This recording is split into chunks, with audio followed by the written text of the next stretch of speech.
Boa noite, gente. Falando para ouvir legal.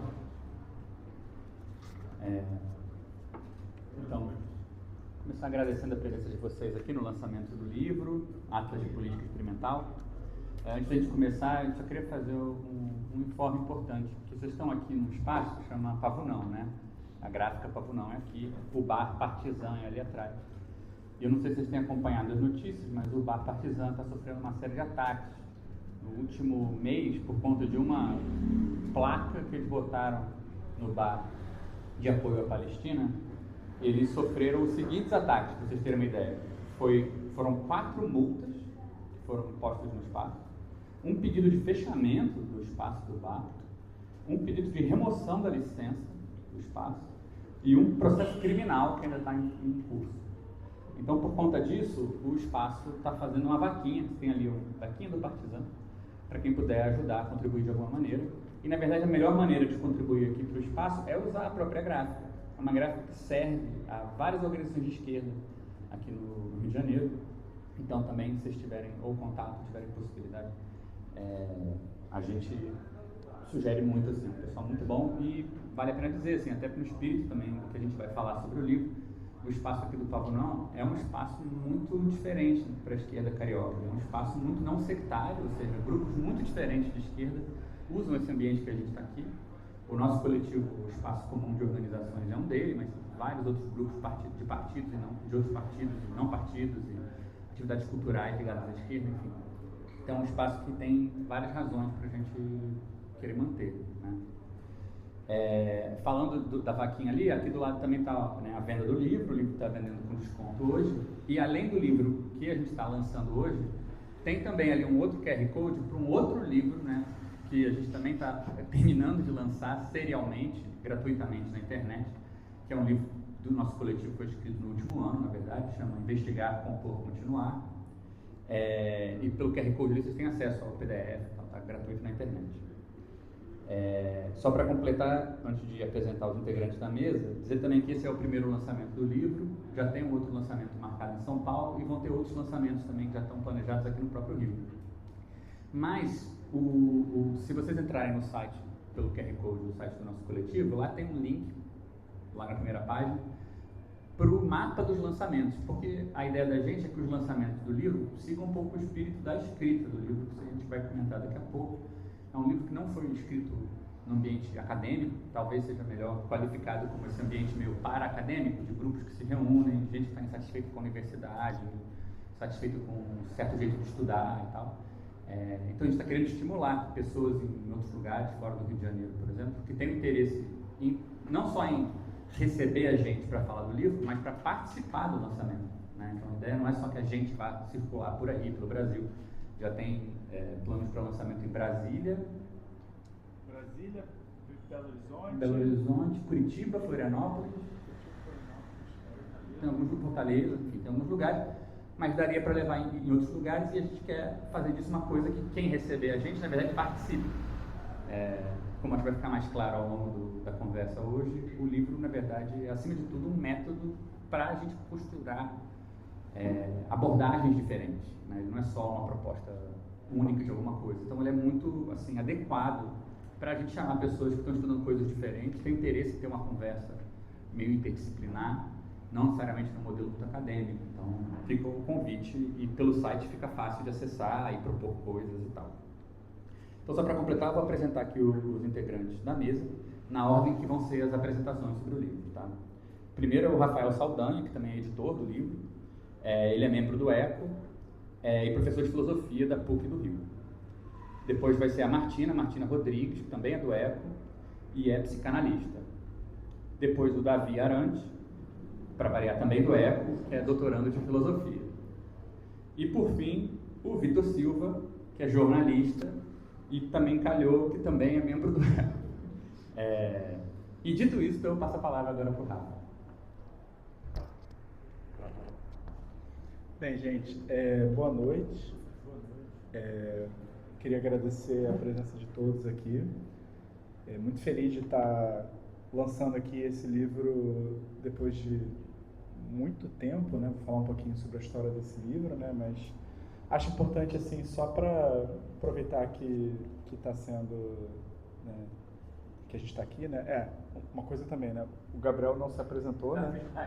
Mas, assim, o Gabriel, surpreendentemente, também é do ECO, né? Psicanalista, filósofo, multi-instrumentista, né?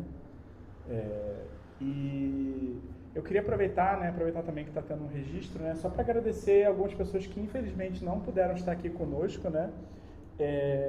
Claro, além dos outros autores do livro, né? Porque, como vocês vão ver, tem 15 autores, né? Esse é um grupo bastante grande e certamente a gente não seria capaz de trazer todas as pessoas aqui, né? Porque algumas não são nem do Brasil, né? Mas eu queria só falar o nome de duas pessoas que eu acho que foram muito importantes nesse processo. A primeira delas é o Léo, né? Que é o editor da GLAC, que durante esse processo todo ele deu um suporte, apoio pra gente, corrigiu a gente nos momentos em que a gente achava que a gente sabia o que era lançar um livro, e ele, com a sabedoria dele, ele, não, fica tranquilo, não é assim não, confia em mim. E dava certo, né? Mas, assim, o Léo foi realmente um parceiro incrível e realmente, assim, né, ver o livro dá uma alegria imensa, né? E ele era para estar aqui hoje, né, mas ele não conseguiu vir. Mas em São Paulo a gente consegue comemorar com ele esse momento, né? E também aproveitar para agradecer uma pessoa que fez essa conexão inicial, né, que é o Erasto Felício, né? Um camarada nosso com quem a gente no ECO tem trocado há um tempo, né? Ele é um professor de história, mas é um militante da Teia dos Povos, né? Muito ligado à comunicação da Teia dos Povos. E foi ele que fez essa conexão inicial entre o nosso grupo, né? O nosso coletivo e a GLAC, né? Então, acho que são duas pessoas muito importantes. Espero que a gente consiga ter um lançamento também para estar junto do Erasto, né? Bem, o que eu vou fazer, né? Até porque a gente tem uma mesa cheia de pessoas gabaritadas aqui, né? Eu vou introduzir um pouquinho sobre o que é o livro, né? Porque esse livro, como o Gabriel já adiantou, ele é uma coisa, no mínimo, diferente, né? Eu ia falar esquisito, mas eu tenho uma tendência muito grande a escolher os adjetivos que diminuem as coisas que eu faço, né? Então, estou tentando evitar isso, mas vocês viram que eu consegui incluir isso de alguma forma, né? E tá cheio de psicanalista na mesa, né? Foda. Mas, assim, ele é um livro diferente, primeiro porque ele foi escrito num ambiente que é um ambiente que eu acho que vai ficar cada vez mais comum, né? Que é um ambiente para-acadêmico, né? Ou seja, não é um espaço em que a gente tinha algum vínculo profissional, né? Se você olha as 15 pessoas que tem aqui, eu acho que as pessoas que são da academia são muito poucas, né? Assim, sei lá, deve ser umas 3 pessoas, assim, né? Que são ligadas à academia e que o tema é esse, né? Tem gente que trabalha com programação, tem gente que trabalha com reparo de equipamentos eletrônicos, tem gente que tem antropólogo, né? Tem esse povo aí também, né? Tem jornalistas, tem editores também, né? Enfim, tem artistas, tem um advogado. Eu estava contando ele como um acadêmico filósofo, mas não sei o que o Alan ia achar, né? Mas enfim, tem um advogado, infelizmente. Tem um neurocientista, né? Que é uma coisa assim mais cool, né? Também, né? Mas assim, tudo isso para dizer que é um espaço em que as pessoas elas começaram a se encontrar, né? Pelo menos essa formação do grupo, né? De maneira livre, né? Ou seja, sem nenhuma obrigação assim profissional, né? Simplesmente, né? Como dizem os advogados, por amor ao debate, né? E claro, não era um encontro totalmente aleatório, né? Esse livro, ele é um livro que tem esse caráter, assim, digamos, para-acadêmico, né? Porque a gente é um coletivo que faz pesquisa, que estuda, que faz todas essas coisas que você vai encontrar no ambiente acadêmico, mas aquilo que reunia a gente era um objetivo, né, que eu acho que sem isso, acho que talvez a gente não teria conseguido continuar por tanto tempo, né, mas era um interesse, né, de entender a nossa situação política, entender as mudanças de conjuntura que o mundo vem passando, né, mas com um objetivo, eu acho que muito claro, né, que dá para ver assim já no terceiro capítulo do livro, né, que é entender que tipo de perspectiva que a gente ainda tem, né, para realmente construir uma prática comunista, né. E bem, esse grupo começou a se reunir nessa forma, né, no início de 2020, né, ou seja, ali na pandemia, né, começou inicialmente como um grupo de estudo, né, assim, a gente fala um pouco sobre isso na introdução, né, então vocês vão poder ver isso em mais detalhes. Mas a gente começou a se reunir semanalmente, né, e a gente a gente continua com esse hábito, assim, duro, assim, rígido, né, disciplinar, de toda semana a gente se reúne um dia por semana, né, então a gente se reunia toda segunda-feira online, né, agora a gente se reúne toda terça-feira, pelo menos presencialmente no Rio de Janeiro, e tem um grupo mais tarde também, né, que presencialmente se reúne toda quarta-feira em São Paulo, né. Mas a gente se reunia inicialmente, né, começou como um grupo de estudo de um livro, né, de um filósofo francês, né, que é o Alain Badiou, e eventualmente a gente começou a incluir nesse processo de pesquisa as nossas questões, as nossas referências, os nossos problemas e, sobretudo, as nossas experiências das nossas militâncias políticas, né? Porque, assim, esse grupo ele não é só um grupo de pessoas de lugares diferentes, né? Claro, tem muita gente do Brasil, tem gente de Curitiba, tem gente de São Paulo, tem gente do Rio, mas também tem gente dos Estados Unidos, né? Gente que está no Texas, gente que está em Nova York, gente que está no Oregon, né? Mas também vai ter gente que está no Canadá, na República Tcheca, no Líbano, na Índia. Então, assim, é inevitável que nessa multiplicidade a gente acabe também conjugando experiências muito diferentes, né? É óbvio que a pessoa que está lutando, que está se organizando politicamente no Líbano, né, que é um país que está sendo atravessado, né, por essa guerra genocida promovida por Israel, ele vai ter questões muito diferentes, né, de um militante que trabalha como a gente aqui no ECO, né, que a gente vai ter relações com certos grupos, né, que certamente não estão envolvidas no mesmo tipo de experiência política que a nossa camarada do Líbano está. Da mesma forma que uma pessoa que está na Áustria, ela também vai ter um tipo de prática política que a gente poderia até achar que é bastante diferente desses outros lugares.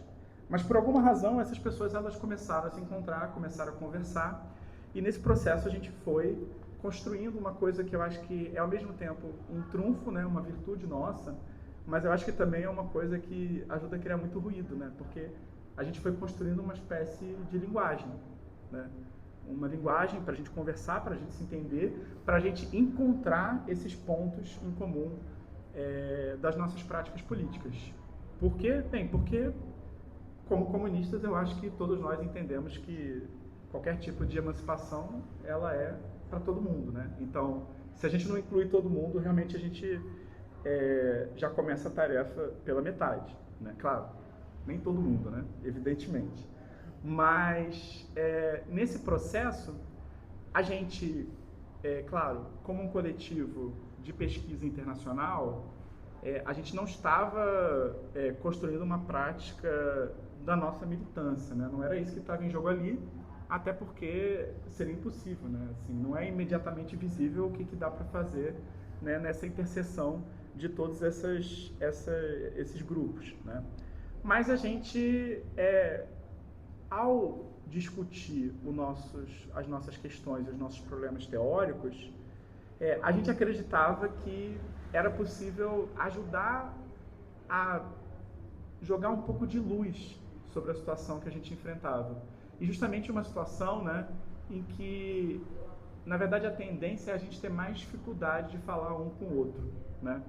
E aí, o que a gente ia fazendo com as nossas pesquisas, né? Bem, se você olha, né, como é que as nossas pesquisas organizavam, assim, às vezes elas pareciam umas coisas malucas, né, porque uma semana você tinha uma apresentação, né, que foi o caso da minha primeira apresentação que eu fui do grupo, que era sobre canções que camponeses cantavam enquanto trabalhavam, né, e era uma coisa insana, né, que eu acho que era o Gabriel, né, e o Denis, falando sobre a relação entre as canções, os ritmos das canções, o movimento do trabalho.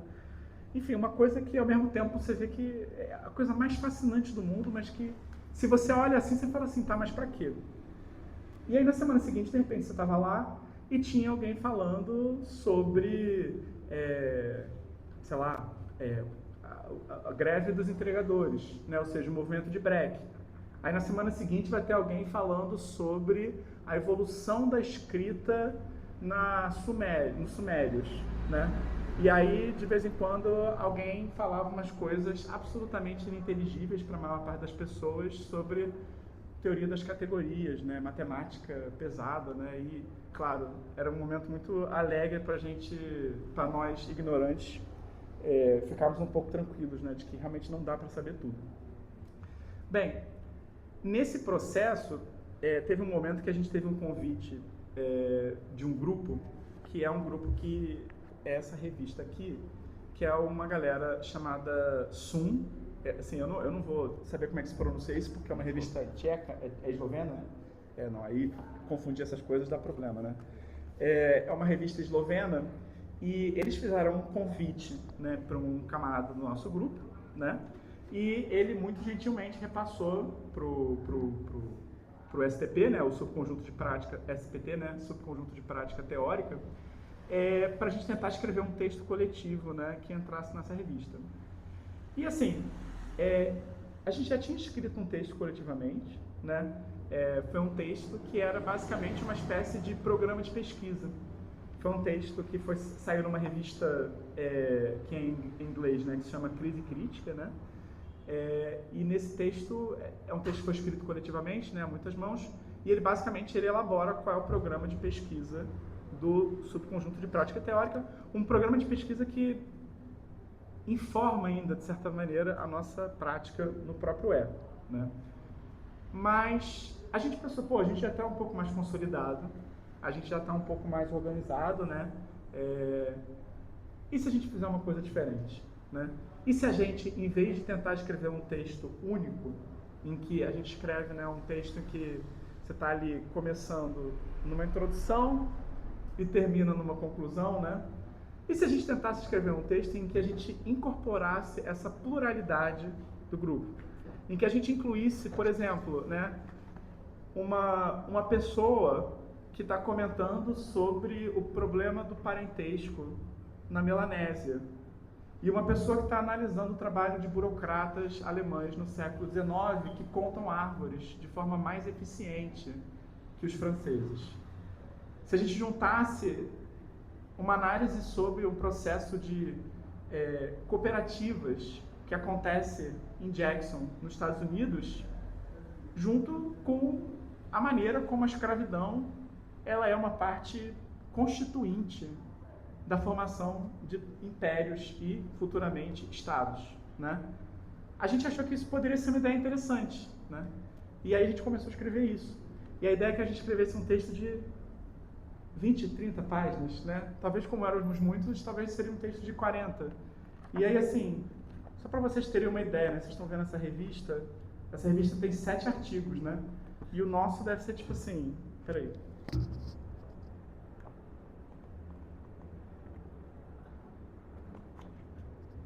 O nosso está aqui, né? Ele começa aqui e termina no final. Então, assim, ficou basicamente metade da revista. Mais da metade. E aí, assim, e por que aconteceu isso? Porque justamente a gente queria tentar falar e escrever de uma forma que, ao mesmo tempo, a gente respeitasse as diferenças, mas que a gente também conseguisse ter algo que atravesse, né, essa coisa, né, esse processo, esse texto, né? E essa coisa que a gente entendeu que atravessava, né, a gente nomeou, talvez de maneira jocosa, mas também com um pouco de realidade, eu acho, né? A gente chamou isso de monstro, que é esse objeto que tem na capa aqui, né? Que essa capa aqui é muito bonita assim, isso aí foi tudo ideia do Léo, né? A gente assim dava uns pitacos, mas aí o Léo falava assim, não, mas para funcionar tem que ficar assim, né? E de fato assim tá lindo. E essa capa, como vocês vão ver, ela tem um desenho, né? Ou um diagrama, né? Como a gente costuma falar, que ele representa, apesar de não parecer, uma espécie de modelo para como a nossa realidade social é estruturada, né? Isso aí tem a ver com uma discussão que a gente fala, né, não na introdução, né, mas nos primeiros capítulos, né, tem um capítulo que se chama Eis o Monstro, né, em que a gente apresenta uma ideia simples, mas que abre muitas complicações, né, que é, se a gente olha para a nossa realidade social, é muito difícil negar que a maior parte das relações sociais, elas são relações que são atravessadas pelaquela forma que o Marx elaborou e descreveu no Capital, né? Ou seja, a forma mercadoria e a lógica do valor que organiza essa forma, né? Que organiza essa forma mercadoria. E os marxistas, durante, sei lá, 150 anos, tiveram muito sucesso, eu acho, né? Tanto teoricamente, mas sobretudo politicamente, em mostrar que realmente a mercadoria, o valor e o trabalho organizam a nossa realidade. Só que é evidente que, né, como toda ideia, sempre vai surgir as pessoas que são do contra, né? Sempre vão existir as pessoas que vão pensar, pô, mas espera aí, será que isso é tudo? E no processo surgiu, né, algumas alternativas para esse modelo marxista, né, sobretudo no campo da antropologia, né? Tem muitos amigos antropólogos, né, inclusive um deles está aqui, né, mas assim, os antropólogos assim, costumam ser... Sempre tem um exemplo, né, para dizer que você está errado, né? Eles sempre têm o contra-exemplo. Mas os antropólogos, eles apresentaram uma ideia que beleza, né? A forma mercadoria, a lógica do valor, ela realmente ajuda a estruturar o mundo que a gente vive. Ela explica muita coisa. Só como é que você explica o fato de que você vai no Natal, você chega lá, você odeia algumas pessoas da sua família, você odeia a sua tia nunca te deu um presente bom na sua vida no Natal, e ainda assim, todo ano, você sente constrangido que você tem que dar alguma coisa para ela, né? Aí você dá uma coisa para ela, aí você chega lá e ela não dá nada para você. Aí no ano seguinte, você fala, não vou dar nada para ela, mas aí ela dá algo para você.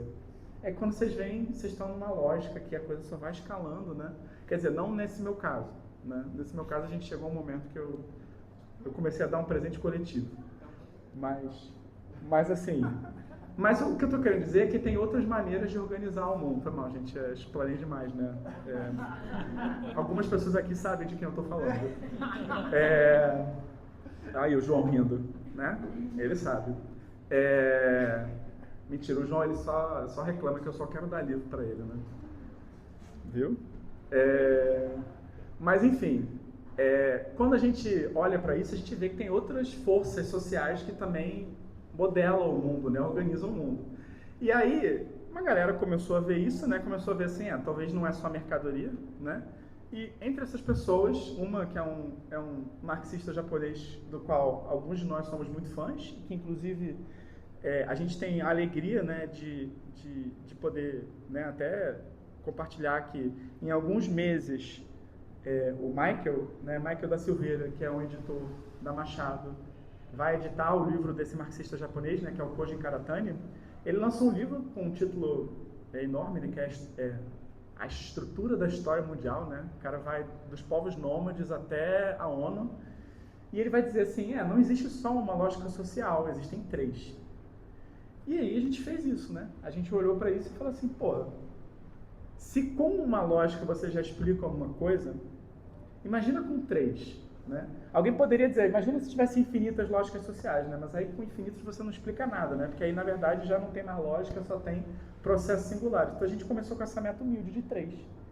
E aí a gente botou essa regra que cada um vai pegar a sua pesquisa, seja sobre a formação do Império Mongol e a maneira como o nomadismo dele é fundamental para o capitalismo, sobre um pequeno coletivo de pesquisadores acadêmicos em condições, né, de precariedade, algumas coisas mais teóricas, né? Por exemplo, os conceitos clássicos, tipo fetichismo, conceito de experimentação na política, conceito de disciplina.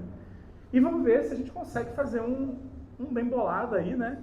Em que o que vai reunir a gente, né? Vai ser justamente esse bichinho que a gente chamou de monstro, né?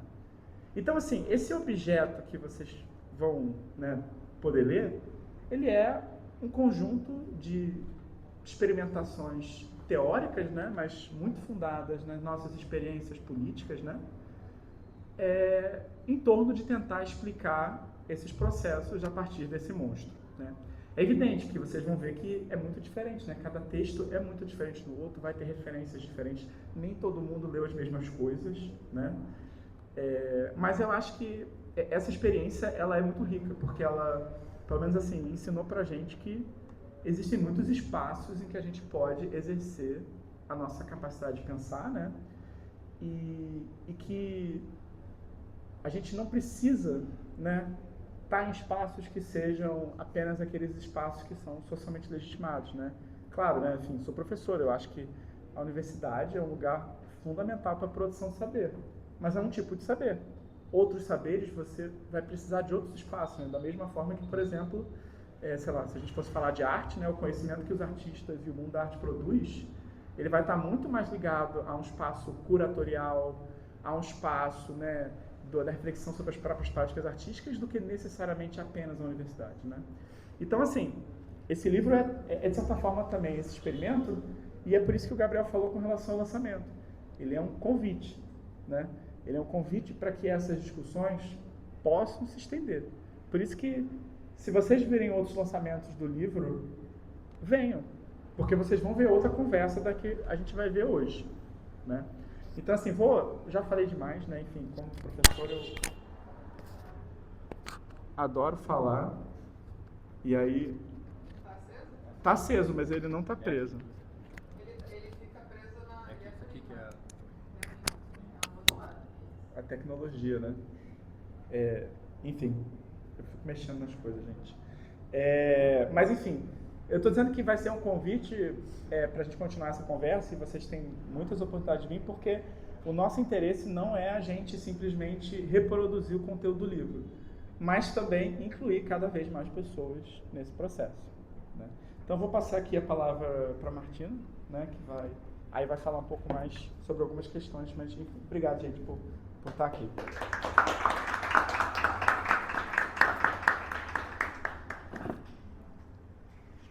Oi, gente. Então, eu preparei uma fala de apresentação do livro. Eu acho que destacando alguns pontos mais gerais, assim, introdutórios, e que para mim fizeram mais sentido, assim, foram mais, talvez, significativos para mim, tanto na leitura do livro, quanto no sentido de que se conecta com o que a gente discute e faz no ECO, né? Então eu começo agradecendo a oportunidade de estar aqui nessa mesa, o convite. Enfim, e eu preparei um textinho, porque não tenho essa habilidade de falar assim livremente. Então, como o Gabriel disse, eu sou psicanalista e eu faço parte do ECO.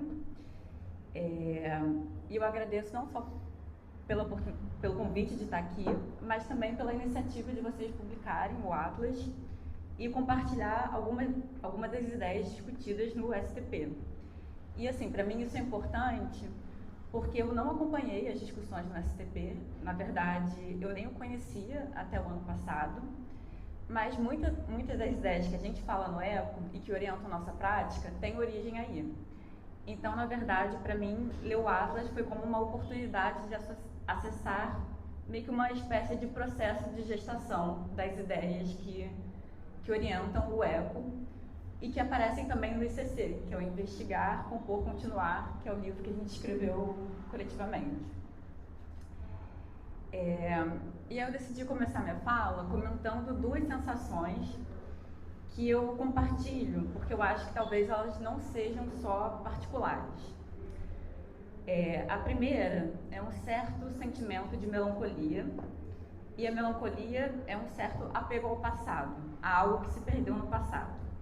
Eu acho que isso não é à toa, porque, principalmente nos últimos anos, desde o governo de Temer e Bolsonaro, a gente vem perdendo muitas coisas.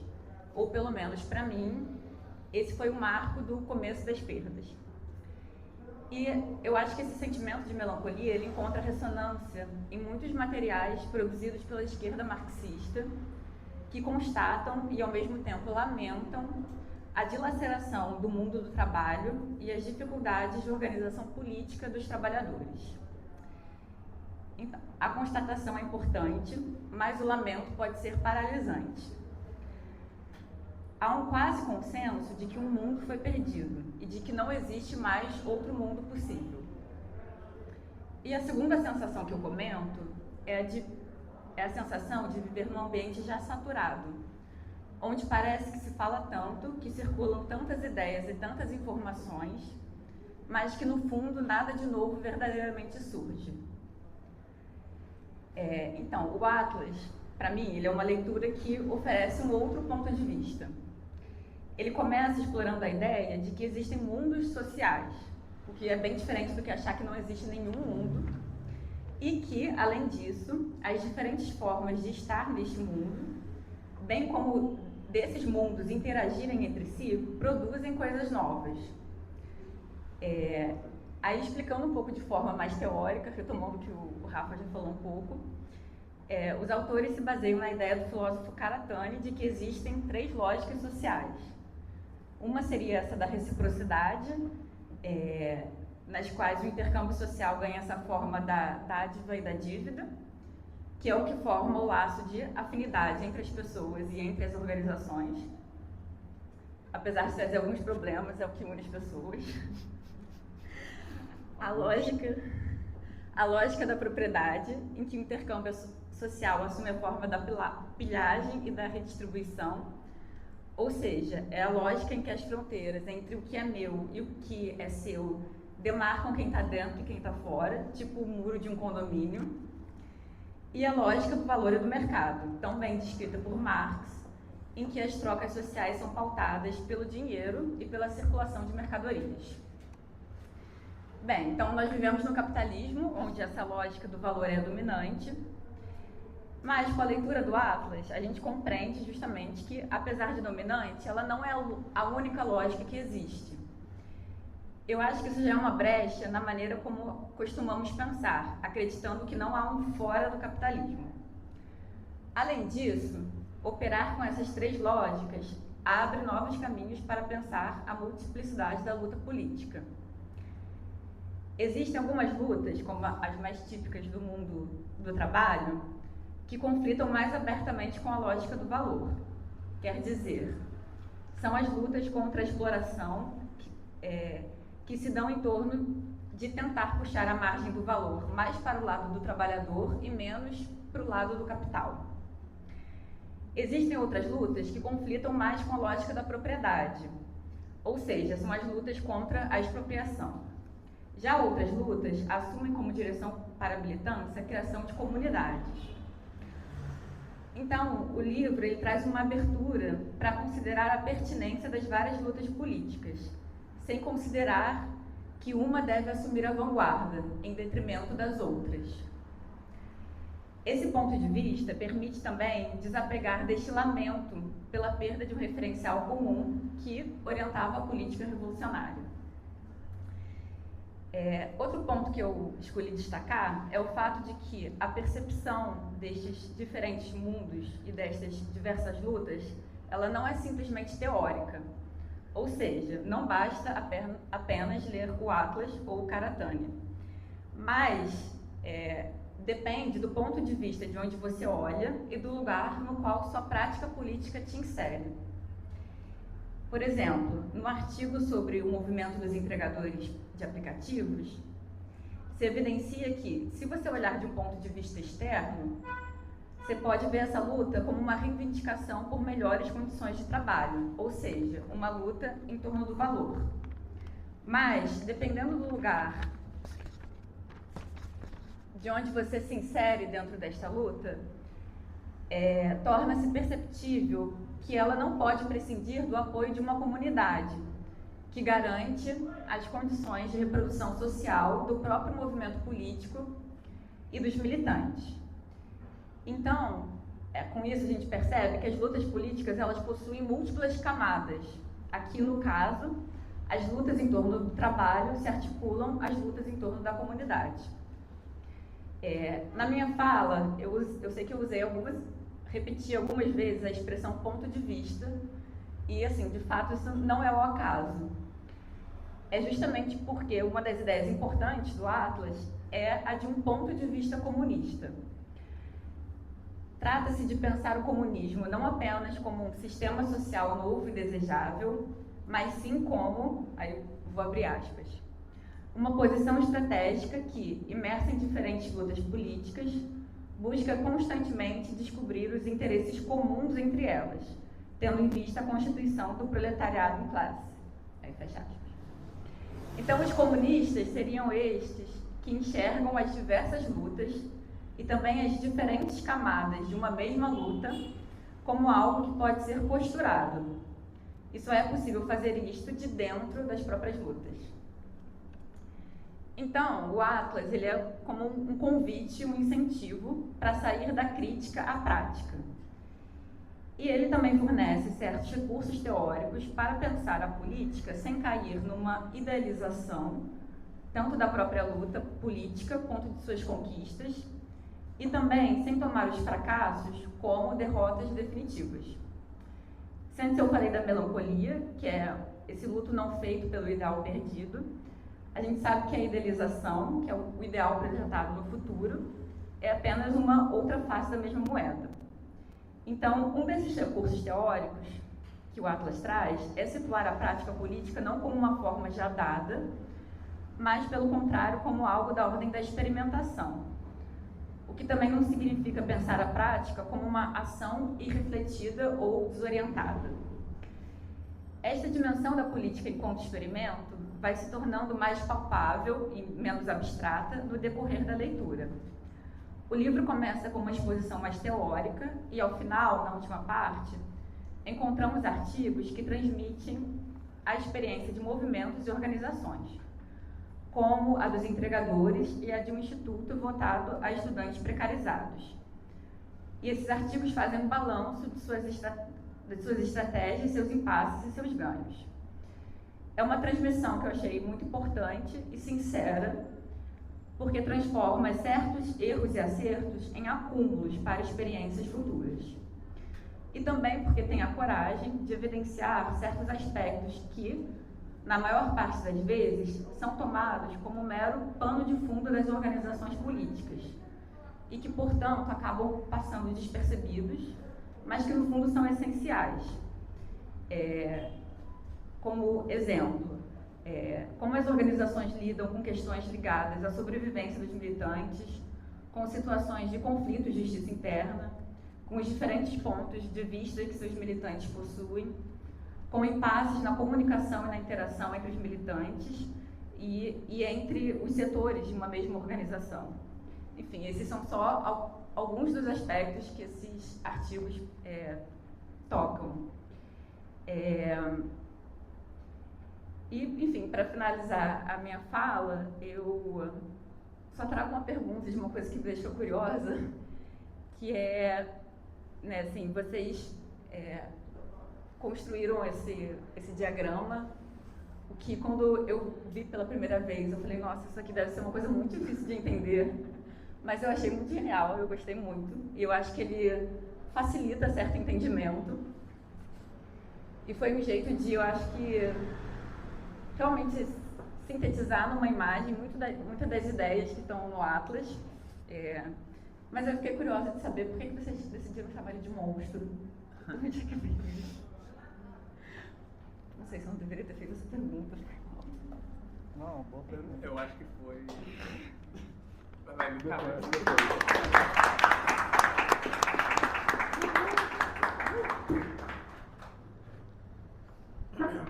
Alguém quer falar do monstro já?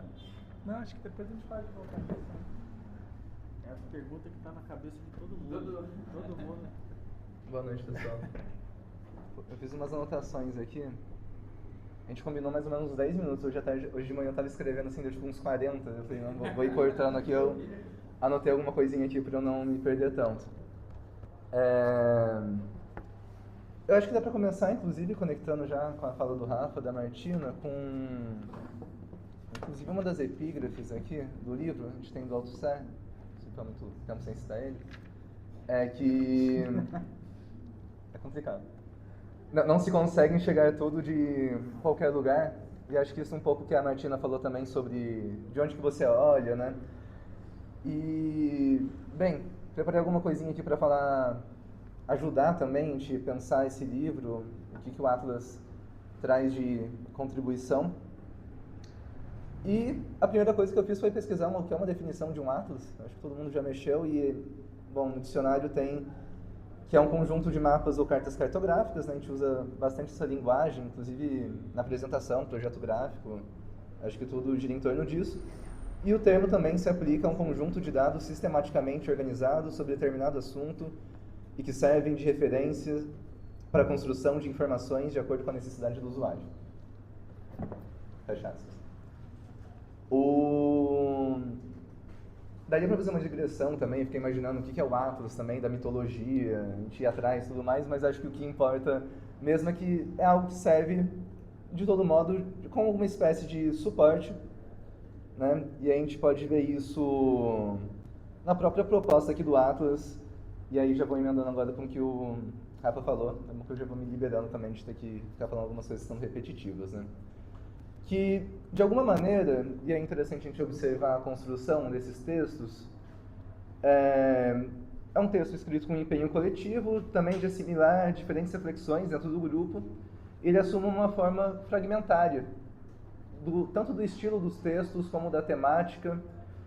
E na minha leitura, eu acho que isso representa tanto uma hipótese, ou um reflexo de uma hipótese, como uma certa aposta que a gente faz no STP, que, de um primeiro momento, uma hipótese que parte da leitura de um diagnóstico de fragmentação do mundo social. Isso que o Rafa falou um pouco, a Martina também.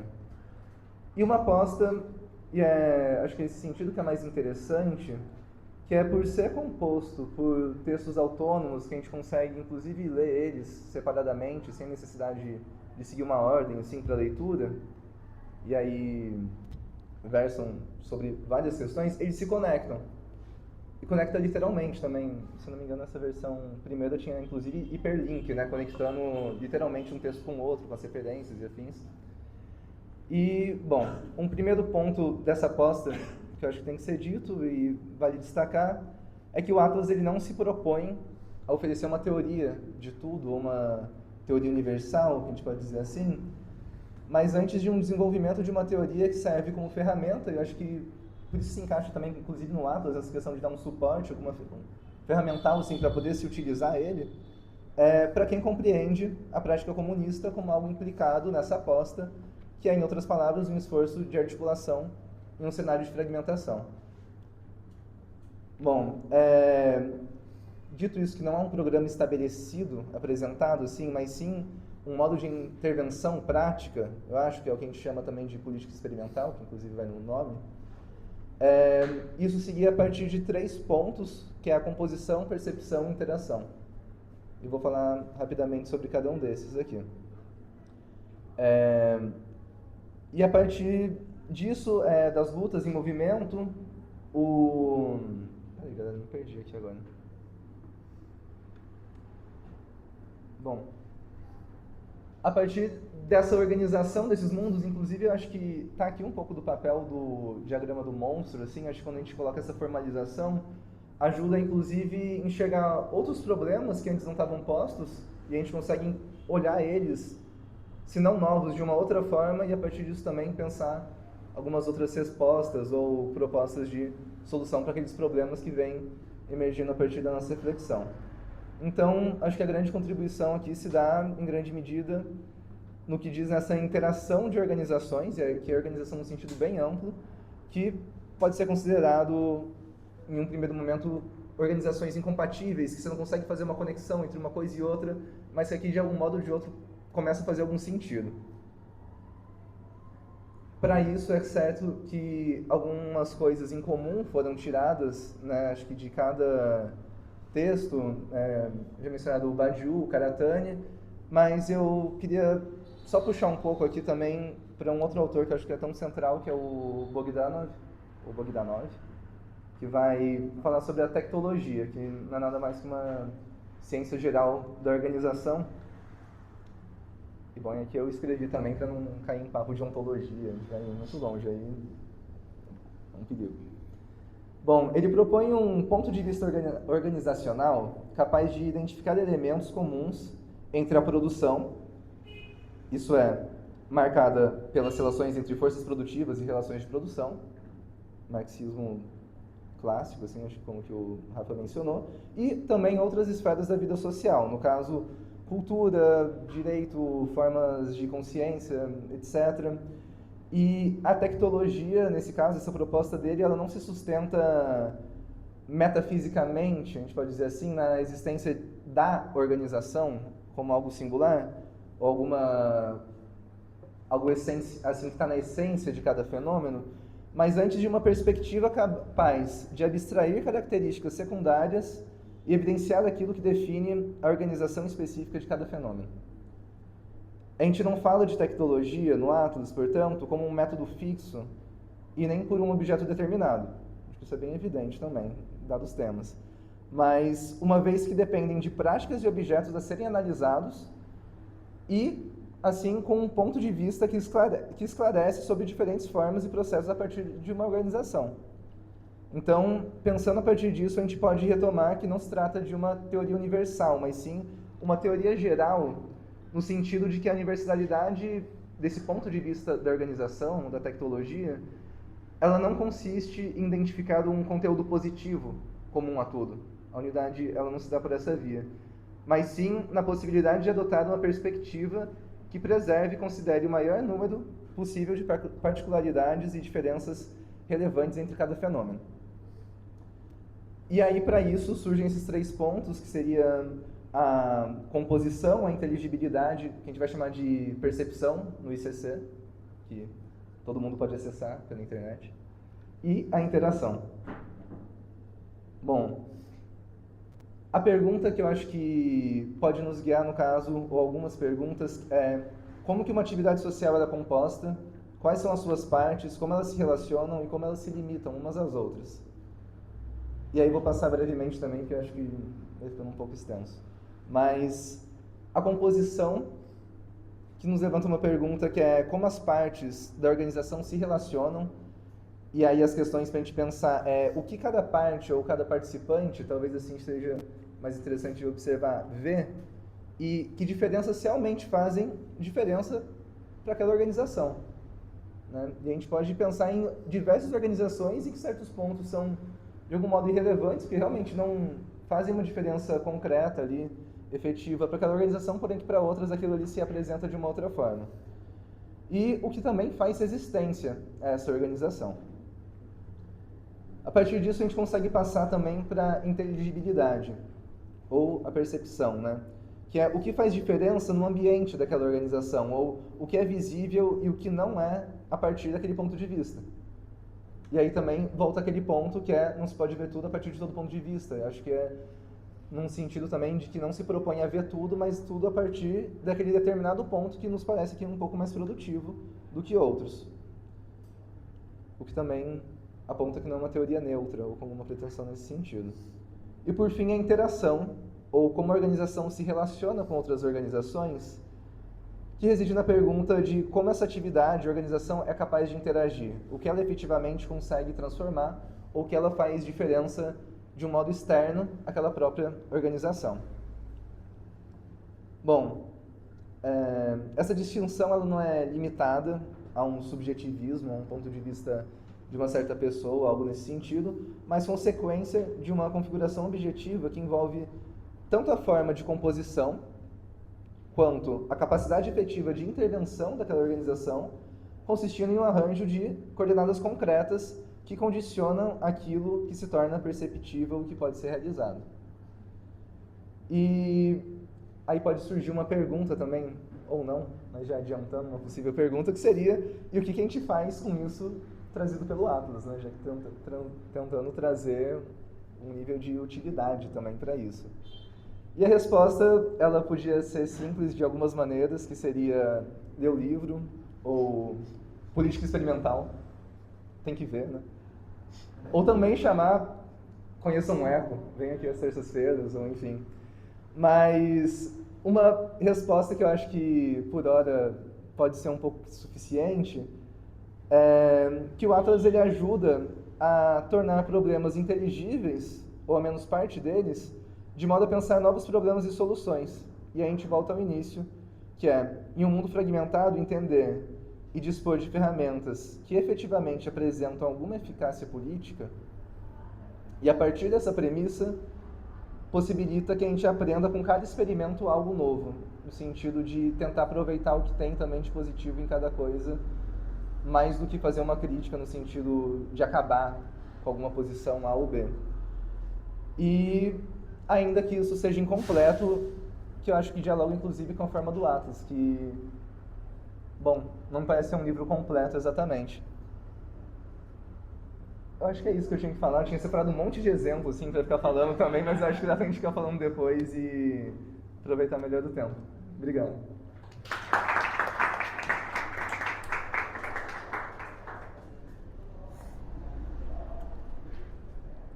Boa noite, gente. Vamos dar uma acordada aqui. Quem chegou atrasado aí, bem-vindos a todos. O livro está à venda ali, preço de desconto, né? R$78. E tem o livro do ICC disponível de graça para todo mundo que quiser compartilhar da prática aí do Eco. Então, eu sou o Vitor, né? Só lembrando aqui, Vitor Silva, sou jornalista. Opa! Não foi. Sou jornalista e também sou trabalhador da UFRJ e sou militante. Militante radical, assim, há uns 17 anos, 18, mais ou menos. E, enfim, eu vou começar com uma coisa que eu não costumo fazer muito, que é ler um poema. E depois eu vou falar a relação desse poema com o que a gente está fazendo e concluir, né, esse processo aqui dessa mesa de convencimento e sedução de que vocês comprem o livro e leiam e tudo mais, né? É um poema da Sofia de Mello Brenner Andressen, um livro que chama Navegações. Acho que assim, dá para ler como, não necessariamente como os colonizadores vindo aqui para a América, assim, mas uma coisa de gente que navega no geral, assim, né? Eu acho melhor essa leitura, né? Navegavam sem o mapa que faziam, atrás deixando com luz e conversas, intrigas surdas de bordéis e passos. Os homens sábios tinham concluído que só podia haver o já sabido. Para frente, era sol inavegável. Sob o clamor de um sol inabitável, indecifrada escrita de outros astros, no silêncio das zonas nebulosas, trêmula a bússola tacteava espaços. Depois, surgiram as costas luminosas, silêncios e palmares, frescor ardente, e o brilho do visível frente a frente. Eu acho que a visão que o Atlas e a visão de orientação de bússola, de cartografia que existe no Atlas Experimental não é uma noção geográfica, né? Não é uma noção de mapa, nem análoga à geográfica, mas tem a ver com a noção de orientação e com a função da teoria política revolucionária pensada como a construção ou a descoberta de um mundo novo, né? No final das contas, você vê isso que está na construção do livro. Começa com uma teoria geral, vai reduzindo assim, a escala, até que chega num ponto, que é o ponto final dos estudos de caso, que é onde eu estou agora, e o que isso tem a ver com um mundo novo que pode ser descoberto.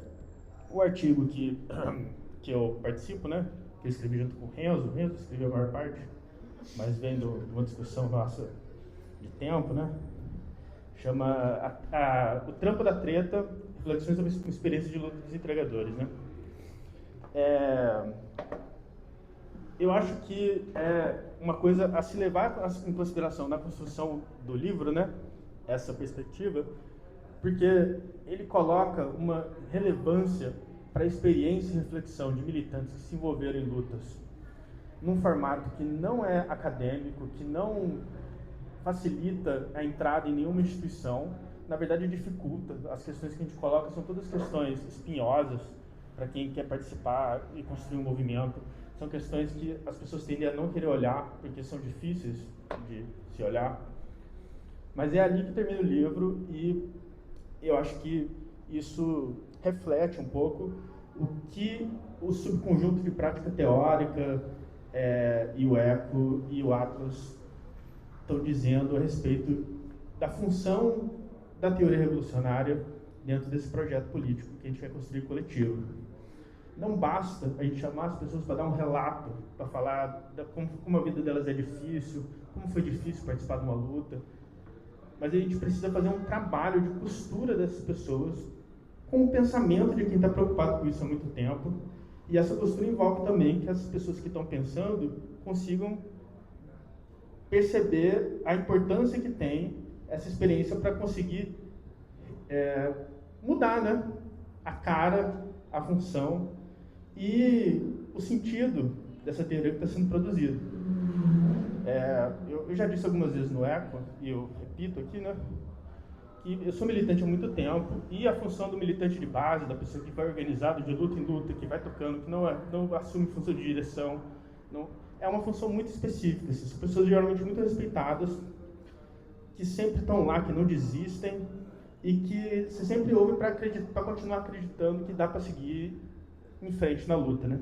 Mas raramente são pessoas que são chamadas para pensar junto, porque são pessoas geralmente machucadas, danificadas, já sofreram muito, elas tendem a ficar no automatismo, de repetição de várias coisas, e dá muito trabalho você pegar essas pessoas e puxá-las de volta para pensar um mundo que elas estão ajudando a construir, um mundo novo, que não seria possível de construir sem esse tipo de pessoa.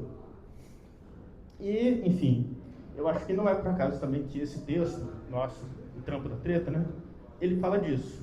Ele fala de um ciclo de lutas de entregadores que a gente começou, eu, Renzo e vários outros militantes, né, no momento em que todo mundo acreditava que não valia a pena se envolver com esse tipo de trabalhador, que não era possível organizar essas pessoas, e tinha vários motivos para acreditar nisso mesmo. E a gente tentou organizar essas pessoas, ajudamos no processo, e no final acabou tudo. A coisa se dissolveu, o iFood cooptou, o Estado conseguiu reprimir, as pessoas começaram a brigar entre si, e a gente, ao invés de pensar que estava certo quem disse que não valia a pena tentar organizar quem a gente tentou, pensou, mas pô, isso é o que acontece com tudo. Isso aconteceu com todas as lutas de todos os trabalhadores até agora, e se isso fosse motivo para deixar de acreditar que é possível mudar o mundo, já devia ter deixado de acreditar 150 ou 200 anos. Então, se não é motivo para deixar de acreditar, que motivos a gente pode ter para continuar acreditando que é possível, de forma racional, sem uma mística de um destino final inescrutável, né? A gente desenvolve alguns conceitos que são como você trata um movimento de fim de um coletivo, de uma luta, né? A gente pensou em pelo menos distinguir duas partes. Uma é a derrota, que é quando você perde para fora. A polícia mata todo mundo, o patrão demite todo mundo, enfim, a fábrica fecha e aí a greve é impedida enfim, não tem mais trabalho. Isso é uma derrota que vem de fora para dentro. E geralmente isso é mais fácil de falar, de lidar, porque a gente está unido e o capital que veio destruir, né? Tem o outro lado, que é geralmente o que acontece com mais frequência, que é o fracasso. Que a gente não consegue fazer o que a gente queria fazer, está à altura das promessas e dos laços que a gente construiu, e a vida ficou difícil demais. E as pessoas vão pulando fora, jogando a culpa uns nos outros. Isso é outro tipo de problema do qual a esquerda não fala. A gente fala sempre do capital e do Estado destruírem a gente nunca fala da gente se destruindo, a não ser como um reflexo do capital. Só que, se o mundo novo é uma construção que vem a partir das nossas lutas, das nossas organizações, como é que a gente vai conseguir construir esse mundo novo sem pensar nos impedimentos de por que a gente ainda não chegou lá? Se isso não vem da gente também, né? Eu acho que essa é a reflexão que a gente quer colocar quando coloca o conceito de fracasso distinto do conceito de derrota. E a outra questão é que, meio derivado dessa construção, né, a condição proletária, ela tem duas dimensões meio equivalentes a essas duas, uma subjetiva e outra objetiva, né?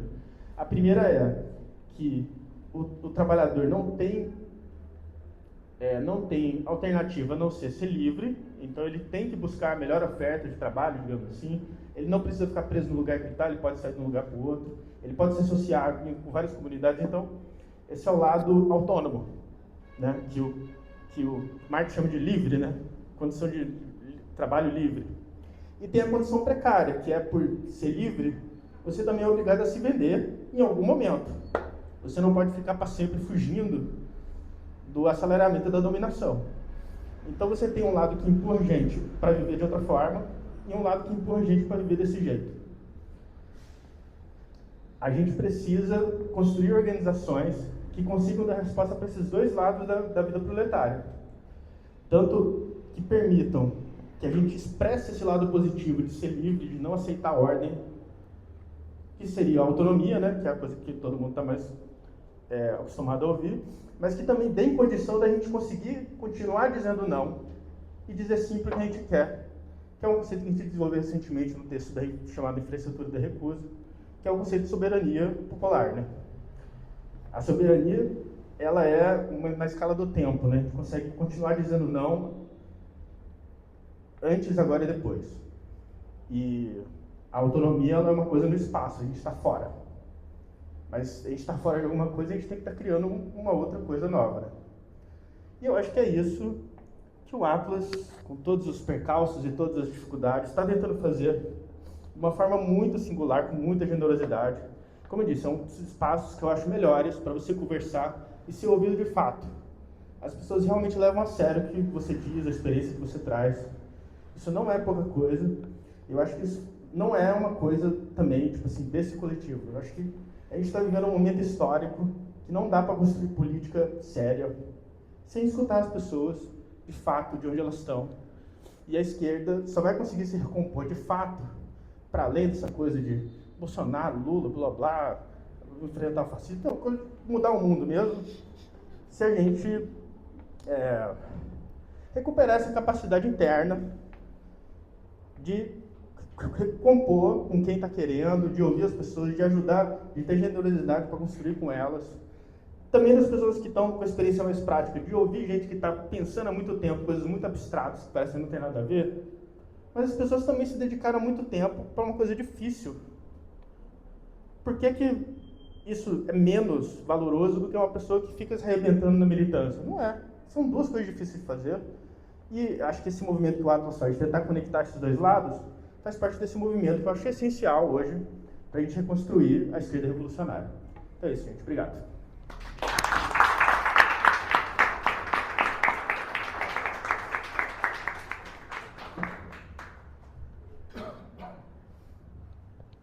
Acho que a gente podia abrir então a pergunta, né? Martina já deixou a pergunta depois. Não sei se alguém quer. Sim, você consegue vir aqui na frente fazer o seu. Caraca, Não sei quanto cabo tem. Muito maneira a mesa, galera. Tem algum problema de esticar aqui o fio. Muito legal a mesa, gostei muito de ouvir vocês todos, assim, fiquei muito interessado no livro. É uma coisa bem... Eu me adiantei aqui também para não ficar naquele silêncio, né? Aquele espaço, alguém vai fazer a pergunta. Obrigado. Eu ia fazer 3 perguntas, uma já foi um pouco encaminhada pela mesa, mas vou fazer mesmo assim. As minhas perguntas vão meio que no eixo entre teoria, academia, trabalho e política, né? São 4 pontos, assim. Primeiro ponto, a minha primeira pergunta era, e já foi um pouco respondida pela mesa, eu achei interessante essa ideia de um trabalho para-acadêmico, né? No sentido de que a academia, bom, eu estou na academia também, a academia tem coisas muito valorosas, assim, nós defendemos a academia, claro, mas a academia ao mesmo tempo parece neutralizar algumas coisas, né? Descolar, desambiguar questões fundamentais de lugares onde essas questões vão estar, assim. Acho que queria ouvir um pouco de vocês sobre essa construção não só do livro, mas do eco, né? Assim, papel, pensar esse deslocamento das questões. Outra coisa foi... eram 3 perguntas que eu falei, né? Outra coisa, ouvindo o Vitor, eu me lembrei muito da minha experiência, da minha dissertação, quando eu estava escrevendo a minha dissertação, porque a minha dissertação foi sobre a minha experiência, uma parte dela foi sobre a minha experiência como, eu sou da região dos lagos, e a minha experiência escrevendo a dissertação, eu trabalhava como garçom. E muito disso me implicava ali do estranhamento, porque você sai, tem uma coisa meio esquisita quando você sai da escola pública e vai para a universidade, mas você saiu, mas não saiu ainda daquela realidade, e você está implicado com questões de militância, movimento social, ao mesmo tempo que você está trabalhando com a galera, que você tenta comunicar isso, a galera está, com perdão da palavra, a galera está meio que cagando. Né? Assim, eu queria saber se no livro tem alguma coisa que a gente pode tirar isso daí, para como falar para essa galera não cagar tanto assim para essas questões, mas para não retornar também nesse tipo de militância clichê, que é tipo, pô, você tá lá, a galera, eu trabalhava de garçom em restaurante, isso é uma coisa meio bizarra, em restaurante, que a galera fechava contas de 30 mil reais, e a sua diária era de 120 conto. E aí a galera juntava esse dinheiro para um dia ir nesse restaurante e gastar uma graninha, e viveu, não 30 mil reais, né, mas poder comprar um combo nesse restaurante que você mesmo trabalha, né, maior parte do tempo, assim, e gasturrar a sua grana. E isso era um ciclo meio assim, um ciclo de repetição. Tinha uma quarta pergunta, uma terceira pergunta, mas eu acho que eu queria saber, primeiro, né, resumindo as perguntas, essa questão da organização para-acadêmica, esse deslocamento da teoria... lembrei da terceira pergunta. Esse deslocamento da teoria em relação à academia e o papel da teoria hoje, essa possibilidade de tirar do Atlas alguma forma de cativar pessoas que estão um pouco fora desse circuito, não pensando essas pessoas como convertidos ou não convertidos, que eu acho uma metáfora um pouco ruim, assim. E qual era a outra coisa? Enfim, indiferente. Insira uma terceira pergunta. Vocês querem juntar mais perguntas ou vocês querem... Alguém já tem uma outra pergunta? Só para a gente saber se a gente vai respondendo. Vai respondendo então, pessoal. Alguém quer? Você não quer começar respondendo um monte? Você já tinha uma... Não tem muita... Tá, não tem muita graça. Acho que foi a terceira que não fez. A do Monstra é fácil, porque quando a gente começou a construir esse diagrama, o livro nem inclui boa parte do trabalho mais de lógica e tal que foi por trás. Você pode imaginar a quantidade de xingamentos que eram trocados enquanto a gente ia construindo isso, porque ninguém é matemático, todo mundo era autodidata e tal. Então, foi carinhosamente sendo chamado de monstro, porque as pessoas odiavam gastar tempo com esse assunto. Então, eu acho que foi assim, a gente adaptou para o livro. Posso aproveitar o ensejo, só para fazer um comentário na pergunta do Cian, aí você quer responder a segunda, né? Parece bem que você quer falar da primeira? Eu posso falar da primeira, mas... Não, pega aí, depois eu falo. Não, fala tu, pô. Fala um pouquinho também. Fala aí. Não, eu só ia comentar o seguinte, porque eu acho que a gente atravessa com esse livro um problema curioso, que é assim, pluralidade, fragmento, diferença, é um negócio que não tem nenhum lugar propondo teoria hoje que não use esses termos, né? Então, é difícil à primeira vista, assim, diferenciar o que é específico sobre o tipo de construção, que, né, o nome do grupo era subconjunto de prática teórica, o tipo de prática específica que estava por trás disso, né? Que curiosamente não é uma prática interdisciplinar, né? Eu acho que assim, tem a ver com a pergunta do senhor, porque tem a ver com por que isso não exatamente encaixa na academia, e tem um lado positivo e um lado negativo esse fato, acho que vale a pena mencionar os dois. O método de trabalho que esse grupo começou a trabalhar era assim: toda semana alguém apresentava algum assunto, que nem o Rafa estava falando, mas a gente botava algumas condições, que apresente o que você quiser, mas faça o esforço de conectar com quem apresentou antes de você. Então você vai falar sobre, sei lá, teoria da consciência. A pessoa na semana anterior falou das cozinhas solidárias. Boa sorte, faça alguma conexão, né? Então o caminho era meio aleatório, à medida que as pessoas iam apresentando, não tinha nenhuma regularidade. Só que como tinha esse esforço constante de que uma coisa conectasse com outras coisas que já aconteceram, no agregado ia ficando um depósito de pontos em comum. E a teoria que a gente construiu de lá para cá é a sistematização desses pontos em comum, né? Então, ninguém queria estudar o que virou a teoria do SPT, ninguém partiu daí. A gente ia fazendo várias coisas aleatórias, parava e aí fazia uma sistematização retrospectiva do que a gente tinha feito até ali, que não era a teoria de ninguém. Ninguém tinha estudado o que essas coisas todas têm em comum. Então isso criava um substrato que era do grupo e não era de ninguém em particular. Aí as próximas apresentações agora aproveitavam esse substrato comum e isso ajudava a encadear com mais facilidade o que vinha em seguida. Aí depois de vários meses a gente parava, sistematizava retrospectivamente, cara, isso aqui teve a ver, todo mundo falou disso aqui, ou algo assim.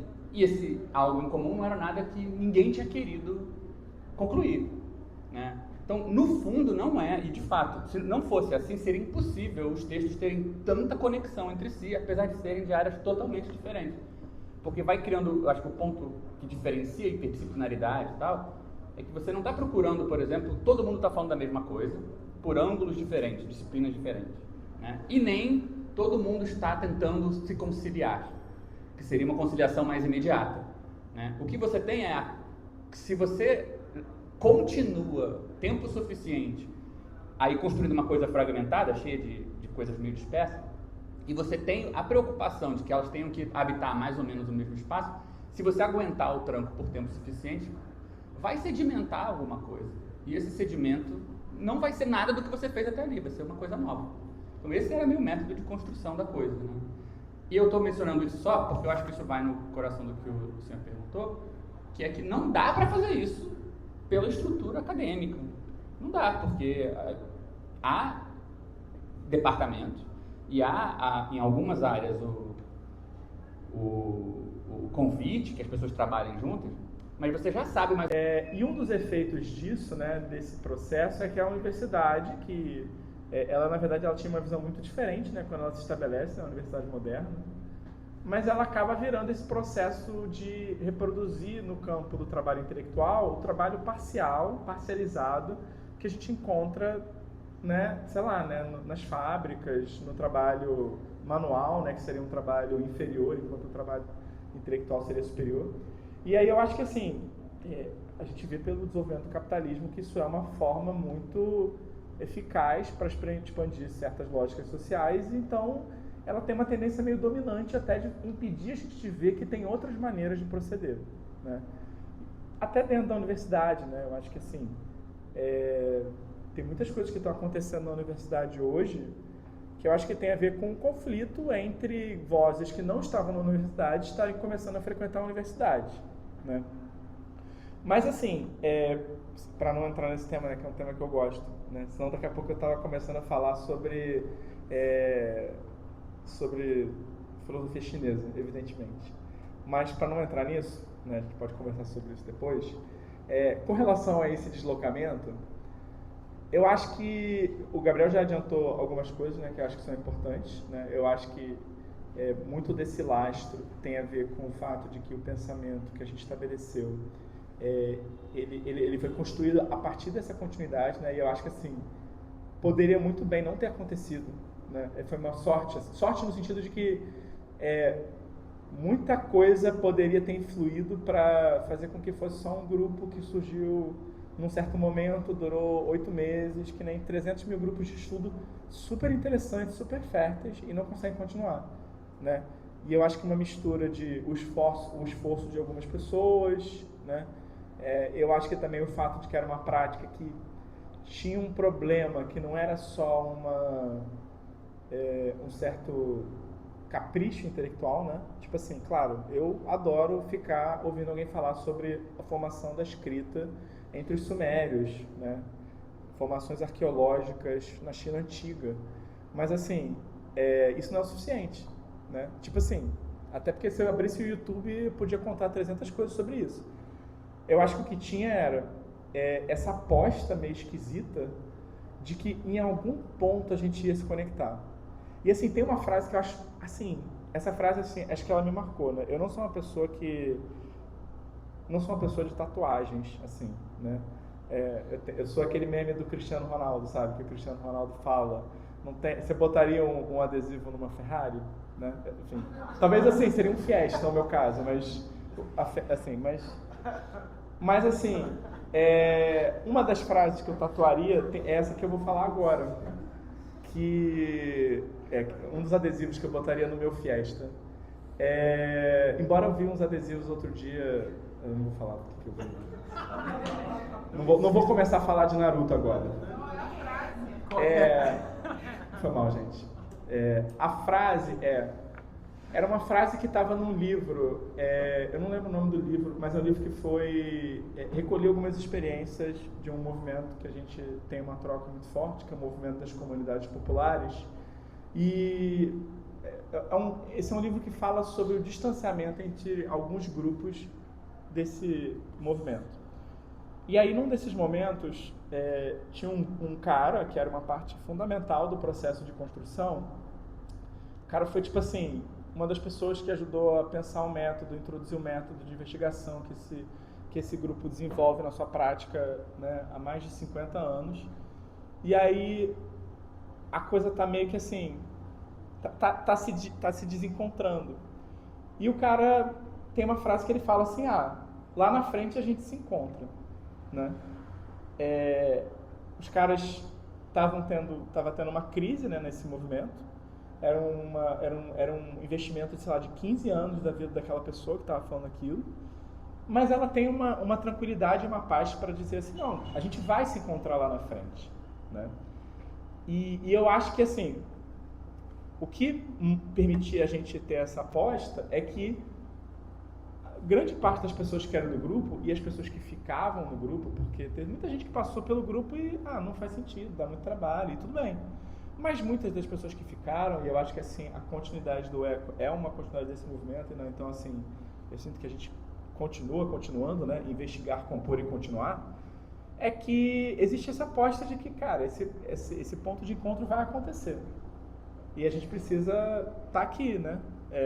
Tipo um Esperando Godot do bem, né? A gente precisa estar aqui. E aí eu acho que, assim, toda essa volta, né? Mas é porque eu acho que o que permitia que isso fazia com que a gente conseguisse deslocar é porque eu acho que existia essa aposta. Eu não acho que é uma aposta exclusiva da política, né? Eu acho que, sei lá, uma das maiores instituições que faz isso no século XX são as escolas de psicanálise, com todos os problemas que elas têm, né? Eu acho um absurdo isso. Né? Os caras construíram... Em que sentido? Não sei, né? Se eu fui generoso ou se eu fui generoso, né? Mas assim, aí vocês têm problemas melhores para resolver, né? Mas enfim, só para dizer que eu acho que o que permitia isso era o lastro, né?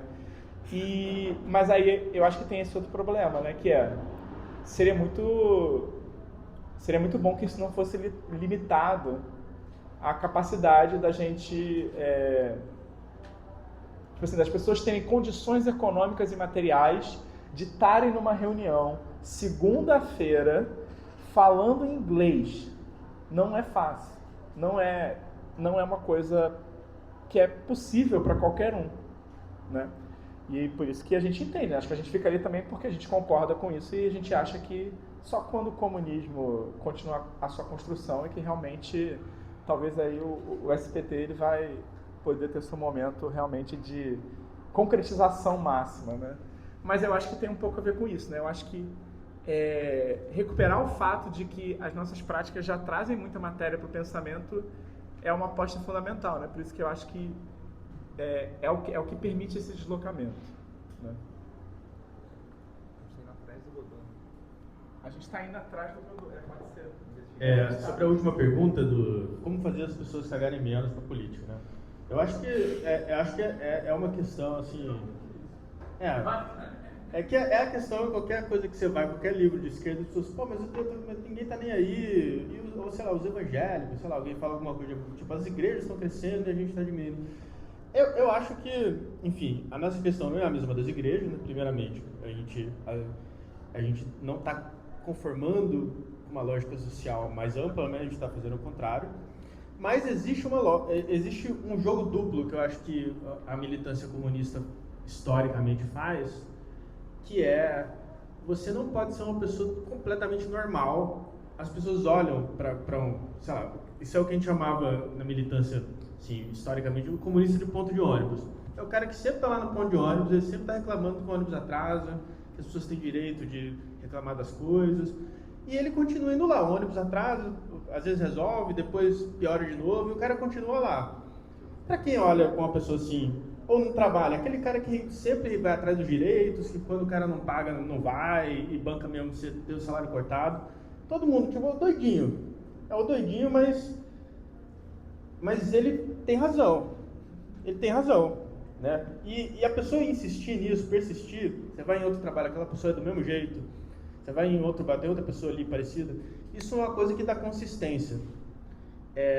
Que eu acho que é uma coisa que a teoria das lógicas aqui do Atlas ajuda a entender, né? Porque o comunismo, ele é uma lógica que não está inserida em nenhuma das três. Você não vai ser uma pessoa da família mais querida ou um membro da comunidade mais que as pessoas vão se identificar, você não vai ganhar mais dinheiro e você não vai virar um cidadão, um político, sendo uma pessoa que está construindo outro mundo. Só que você vai estar fazendo alguma coisa que faz sentido. E eu acho que isso é um ponto importante. Só que eu acho que isso é outra coisa que a discussão que a gente tem sobre periferização, alinhamento, desalinhamento das lógicas ajuda a entender. A figura do comunista clássico do século XX é um cara que vivia com a estrutura do partido ou o bem-estar social, então ele conseguia viver uma vida totalmente independente do capital em vários aspectos. Ou o partido bancava ele, mudava ele de moradia, enfim, tinha um monte de coisa que podia fazer, que não é uma coisa muito viável na vida que a gente está vivendo hoje, que não tem estrutura de partido para bancar as pessoas, não tem o Estado, uma cidadania que garanta a nossa segurança saindo de lá para cá, e a gente está precisando trabalhar mais e podendo fazer menos política. Então, a forma que a gente se relacionava com os entregadores, por exemplo, era apostando num certo desalinhamento no aspecto econômico. Então vamos fazer uma luta econômica muito radical contra o iFood, só que um pouco conservador no aspecto político, no sentido de, tipo assim, não vamos falar de direito, não vamos falar de conquistar, expandir a cidadania. Realmente é isso aí mesmo, é assim do jeito que está, é assim que vai continuar. E culturalmente a gente fazia um jogo meio duplo, porque os entregadores eram meio conservadores e bater de frente a gente não ia conseguir fazer tudo que a gente precisava, mas ao mesmo tempo machismo, homofobia, essas coisas atrapalhavam. Então a gente precisava meio que compensar com o ganho econômico e com a nossa consistência o combate a essas coisas que dificultavam um pouco a vida continuar do jeito que estava. Então eu acho que no Brasil hoje, com trabalhadores desse tipo, a gente tem que saber fazer esse jogo. Onde a lógica está mais fraca, onde eu consigo com consistência apontar uma coisa, construir e seguir, né? Porque a coisa que eu acho que mais faz regredir uma consciência política mais avançada é ver que a pessoa desistiu e voltou e às vezes até tem raiva do que estava fazendo antes. Esse é o pior cenário possível. Então é importante a gente sempre pensar uma política próxima da vida. E, enfim, eu acho que uma das seduções da teoria do Marx, da crítica da economia política, é desvendar o mistério, né, de como que o capitalista continua mais rico. Eu acho que uma das seduções do Atlas é ajudar a desvendar por que a gente não consegue manter as nossas organizações políticas, por que elas não sobrevivem, por que é tão difícil fazer isso, por que o capitalismo faz isso ser tão difícil. Isso é estratégico, senão não era uma coisa que estava se repetindo, senão a gente tinha partidos de milhões de pessoas e isso não teria problema. O capitalismo não deixa de fazer isso. Por quê? E como? É a questão aí que quem lê o livro vai... ou pelo menos ajudar a pensar, né? É isso.